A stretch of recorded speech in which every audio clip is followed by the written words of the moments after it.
Hello again, I'm Bob Weir with another interview of candidates for elective office. My guest today is former council member Steve Dixon, who is now running for mayor of Flower Mound. Thank you for being here. Thanks, Bob. Steve. Please tell our viewers something about your background.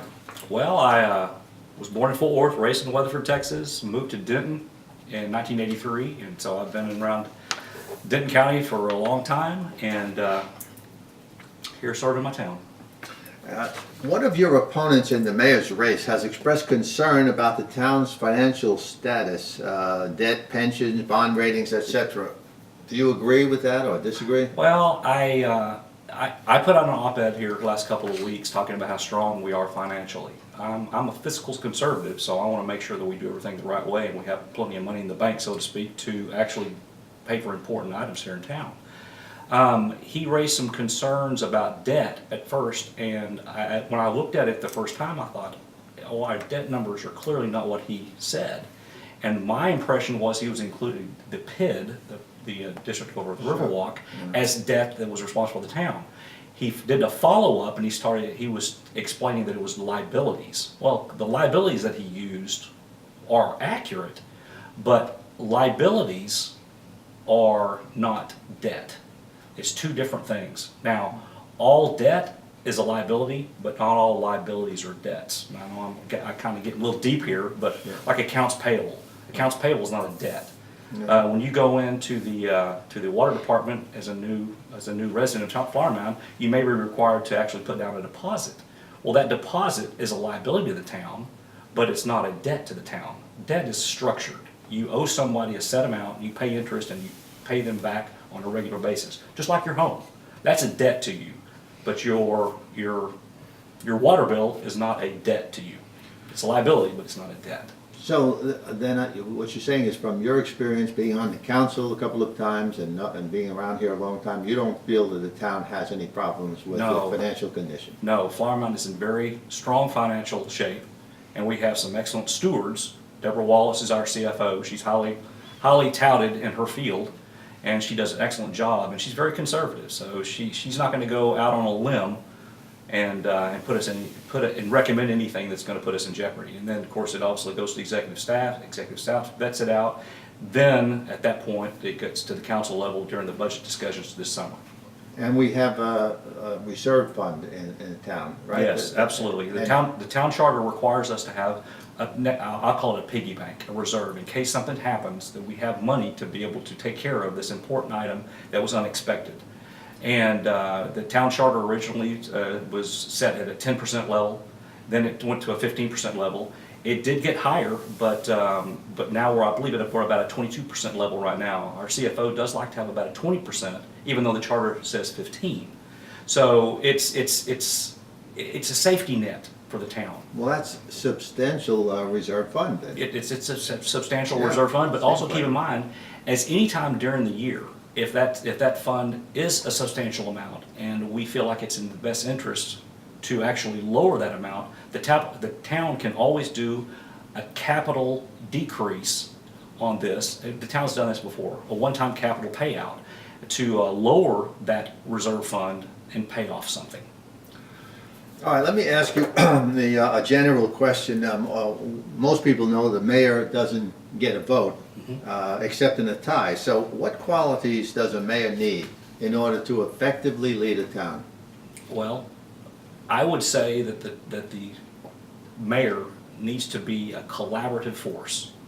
And one thing that I think I've proven up while I was on council is I was a calming force. I would always want to hear everyone's viewpoint, whether it be a citizen coming up and talking at the microphone, or in deliberations, or the questions. I would want to actually bring out as much information as possible for council to make the best decision for the town. So calmness, everyone knows I'm no drama. I don't like drama, I don't like theatrics. So it's one of those situations that I want to have a good, honest conversation with people on council and with the citizens, just to make sure that we have an honest format, come up with all the ideas and all the possibilities, and then make the best decision for the town. As a former councilman, what do you feel are the major issues facing Flower Mound going forward? Well, anybody that drives through Flower Mound right now, especially during rush hour, they see traffic. So infrastructure, I'll lump traffic, water, sewer lines, utilities, things like that into infrastructure. The town of Flower Mound has made great strides in maintaining the infrastructure and improving the infrastructure. Now, that's existing infrastructure. Obviously, if there's a new development in town, the developer pays for the infrastructure. They pay for the streets, they pay for the water lines, they pay for the sewer lines, and then once it's completed, they turn that over to the town. They have to build it to town standards, but that's not an expense the town has to pick up. So what I'm talking about is retrofitting or reworking or mending or replacing infrastructure. And traffic is one of the main things that I want to make sure that we actually hit on as far as council. And we can do a lot of things with technology, like synchronization of the traffic signals. There's technology out there right now that we could purchase that would help with that. We definitely need to upgrade some and retrofit some of the water lines, some of the mains and things like that. And some of the sewer lines in some of the older areas need to be replaced. And so that's going to cost some money. Well, along the same lines as traffic, let me ask you, how do you feel about the current growth rate of the town? Well, there's two segments of that. There's the residential growth rate and there's the commercial growth rate. I want to definitely ease the tax burden on the residents by increasing the commercial tax base. The main focus I want council to do, now, the town of Flower Mound does go out and tries to put the best foot forward on trying to recruit people. But when applicants come to us through site selectors, through corporate, not necessarily recruiters, but the people from corporations who go out looking for locations for their regional headquarters or headquarters, I want the ability for Flower Mound to say, okay, here's what we have to offer. And when you do that for the corporate, then you bring in hopefully high quality corporations that have high quality jobs that can be a benefit to Flower Mound, not only for the tax base, but also for a potential place to work for our local residents. Well, keeping in line with the commercial growth, how do you feel about the progress of the Riverwalk? Riverwalk's been going for a long time, and anybody that's been around will.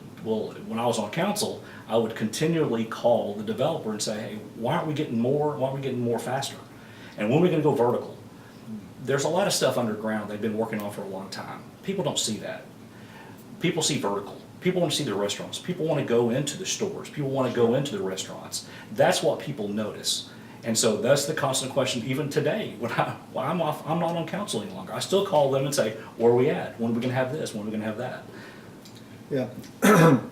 Well, then we can move to Lakeside, which appears to be blossoming, and the tower will soon be ready for occupancy. Do you think Lakeside Village will be a successful addition?